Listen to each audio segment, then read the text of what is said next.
Apa kabar kalian hari ini? Ah, senyum-senyum kalian, tapi muka kalian kayak muka lapar ya. Masuknya kalian kuliah hari ini gimana? Masih online juga ya? Waduh. Si Ferdinand gimana kabarnya? Nggak pernah nongol dia. Ya? Baik toh. Ah, kalian cari duit aja kerja kalian. Check the mic and make sure it sound right, boy. Halo, selamat siang saudara-saudaraku dimanapun berada ya. Salam sejahtera. Terima kasih yang selalu menanti video-video baru kami ya. Pada kesempatan ini pada acara pembaca Alkitab, kembali saya Pablo Gultom akan membacakan kelanjutan dari Injil Matius ya saudara-saudaraku ya. Tapi ya sebelum kita mulai ya, jangan lupa like, share, subscribe ya seperti permintaan adik-adik ya. Kemarin saya diomelin karena saya lupa bilang untuk tekan belnya ya, biar katanya di saat video-video kami diupload saudara-saudaraku bisa menerima notifikasi dengan baik katanya ya. Jadi kalau saudara-saudaraku berkenan silakan diklik juga tombol loncengnya. Suasana pada hari ini di Jepang itu agak dingin ya saudara-saudaraku, pagi hari ya, siang agak panas ya, tapi menjelang sore kembali dingin karena musim dingin akan berakhir. Biasanya perbedaan suhu antara pagi dan siang itu cukup berbeda banget ya. Dan seperti biasa di daerah kami ini masih ada state emergency di mana kita belum dibolehkan beraktivitas terlalu luas ya. Kita diminta untuk korporatif ya, pada hari-hari libur untuk stay home ya. Semoga saudara-saudaraku saudara-saudaraku di Indonesia juga ya, silakan jaga diri ya agar kita tidak terkena dampak dari corona ini ya. Jangan lupa juga pakai masker ya. Saya pakai masker sebenarnya, cuma karena ini lagi ambil video ya, jadi kita lepas ya. Kan di sini juga hanya ada beberapa tim dari Nada Katolik, yaitu bagian lampu, kameramen, dan siapa tuh tadi, si Fitri ya, lagi ke bawah, dia bagian konsumsi ya. Mereka itu lagi masak di bawah. Nanti setelah syuting ini kita akan makan bersama dengan tim-tim Nada Katolik ya. Oke lah saudara-saudaraku, mari kita langsung aja ke pembacaan Alkitab hari ini, yaitu Matius 3 ya. Matius 3 ayat 1 sampai 12 kalau nggak salah ya, itu tentang Yohanes Pembaptis, dan dari ayat 13 sampai 17 itu tentang apa ya? Oh sorry saudara, tentang Yesus dibaptis oleh Yohanes ya saudara-saudaraku, mohon maaf ya. Baiklah saudara-saudaraku ya, saya persiapkan dulu halamannya ya. Saya akan bacakan Yohanes Pembaptis ya, Yohanes Pembaptis, tentang Yohanes Pembaptis ya. Itu dari Injil Matius 3 ayat 1 sampai dengan berapa tadi ya? 12 ya saudara-saudaraku, akan saya bacakan pelan-pelan ya. Oke, Yohanes Pembaptis ya. Matius 3 ayat 1. Pada waktu itu tampillah Yohanes Pembaptis di padang gurun Yudea dan memberitakan. Dan di ayat kedua seperti ini bunyinya saudara-saudaraku, bertobatlah sebab kerajaan sorga sudah dekat. Itulah yang diucapkan di Yohanes saudara-saudaraku. Dan di ayat ketiganya, sesungguhnya dialah yang dimaksudkan Nabi Yesaya ketika ia berkata, ada suara orang yang berseru-seru di padang gurun, persiapkanlah jalan untuk Tuhan, luruskanlah jalan baginya. Itu tadi ayat ketiga ya saudara-saudaraku ya. Dan pada ayat keempat ya saudara-saudaraku, ini menjelaskan tentang Yohanes Pembaptis. Yohanes memakai jubah bulu unta dan ikat pinggang kulit, dan makanannya belalang dan madu hutan. Kita bayangkan ya saudara-saudaraku, kita memberitakan Injil firman Tuhan ke daerah-daerah, kita hanya berbekal dengan makan belalang dan madu. Itu di zaman sekarang itu udah nggak mungkin lagi ya saudara-saudaraku, udah mustahil ya. Kalau bisa kita udahlah, kita nggak usah komentarin ya. Dan pada ayat kelima itu kita lanjutkan ya saudara-saudaraku ya. Maka datanglah kepadanya penduduk dari Yerusalem, dari seluruh Yudea, dan dari seluruh daerah sekitar Yordan ya. Jadi orang-orang di sekitar situ datang kepada Yohanes Pembaptis agar dibaptis ya saudara-saudaraku. Mereka minta untuk dibaptis ya. Dan pada ayat ke-6 saya lanjutkan saudara-saudaraku. Lalu sambil mengaku dosanya, mereka dibaptis oleh Yohanes di sungai Yordan. Jadi orang-orang datang berbondong-bondong dan dibaptis. Mungkin kalau saudara-saudaraku pernah lihat film Jesus of Nazareth ya, mungkin udah tahu gimana situasinya itu dalam film, bahwasanya orang-orang berbondong-bondong dan lalu dibaptis oleh Yohanes Pembaptis dan dicelupkan ke dalam air ya, saudara-saudaraku ya. Dan di ayat ke-7 saya lanjutkan, saudara-saudaraku. Tetapi waktu ia melihat banyak orang Farisi dan orang Saduki datang untuk dibaptis, berkatalah ia kepada mereka, "Hai kamu keturunan ular beludak, siapakah yang mengatakan kepada kamu bahwa kamu dapat melarikan diri dari murka yang akan datang?" Jadi karena orang-orang Saduki itu datang ya, saudara-saudaraku, Yohanes mengucapkan kata-kata seperti demikian. Mungkin mereka ini terlalu kepedean ya. Kenapa kepedean ya? Coba kita lihat di ayat ke-8 ya, saudara-saudaraku ya. Jadi hasilkanlah buah yang sesuai dengan pertobatan. Saya lanjut ke ayat 9, saudaraku.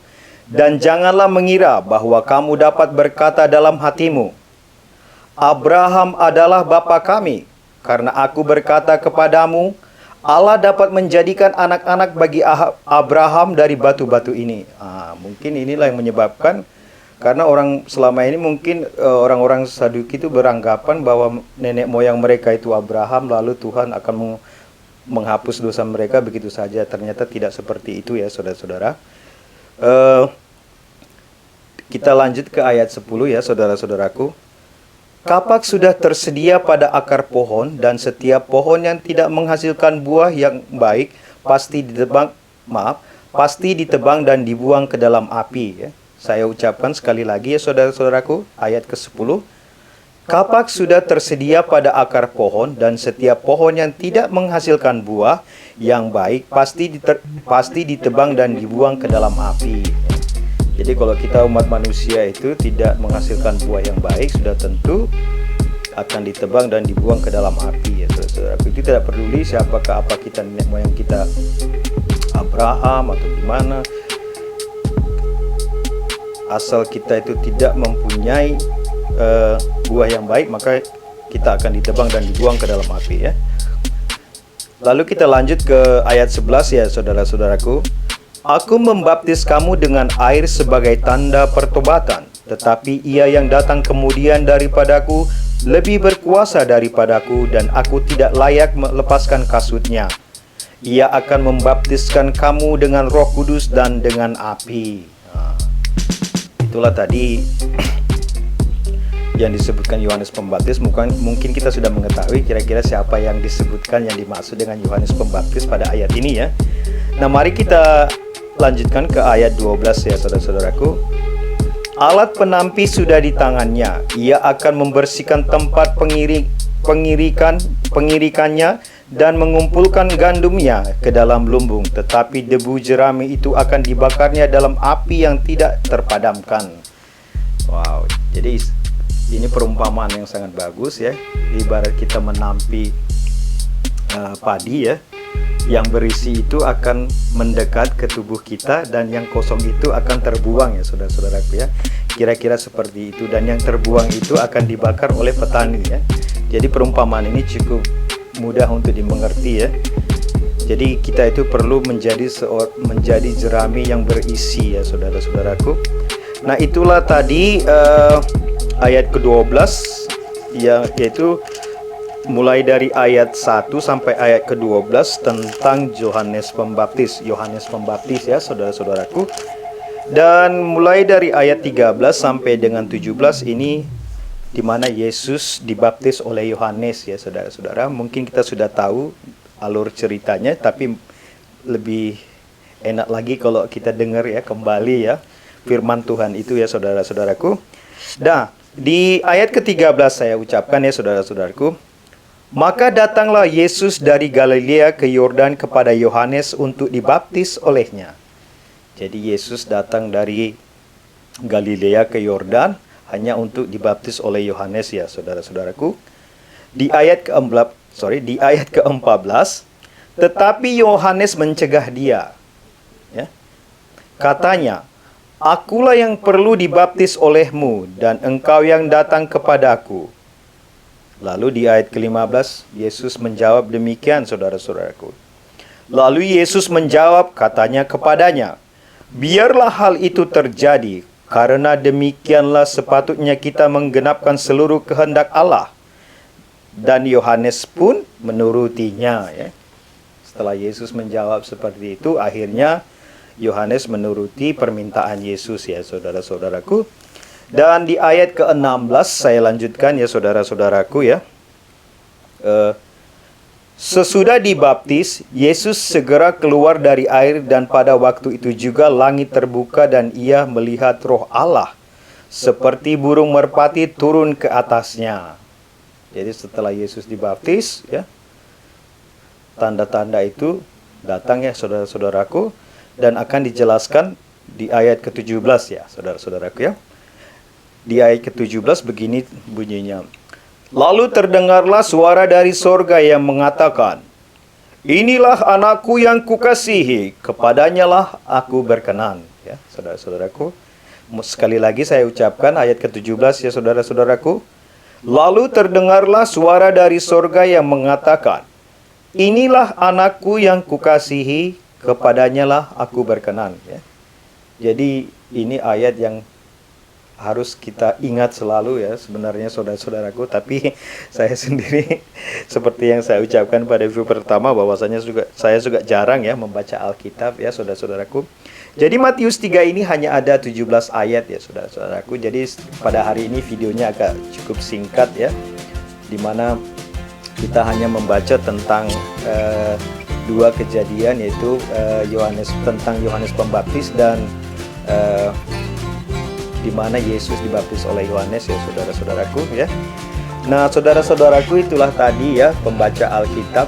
Semoga acara ini bermanfaat bagi kita semua ya, bagi adik-adik ya, atau bagi siapa saja saudara-saudara kami yang tidak punya waktu atau sibuk untuk membaca Alkitab sama seperti yang saya dulu ya. Mungkin ya kita coba dulu dengan mendengarkan suara saya yang pas-pasan ini saat membaca Alkitab. Bisa membantu ya, membantu kita untuk mengetahui firman Tuhan lebih dalam lagi ya saudara-saudaraku. Jadi sekian dulu ya saudara-saudaraku, saya mohon pamit ya, karena saya ini juga barusan habis kerja ditelepon oleh adik-adik langsung datang ke sini ya, ke studio kami di sini ya. Jadi muka masih berantakan ya. Tapi karena adik-adik itu ya terlalu bersemangat, jadi saya berikan waktu sedikit ya untuk membacakan. Kebetulan juga ayatnya tidak begitu banyak ya, jadi ya saya okekan saja ya. Oke, jangan lupa like, share, dan subscribe channel ini ya saudara-saudaraku. Semoga bermanfaat bagi kita semua. Salam dan sampai jumpa.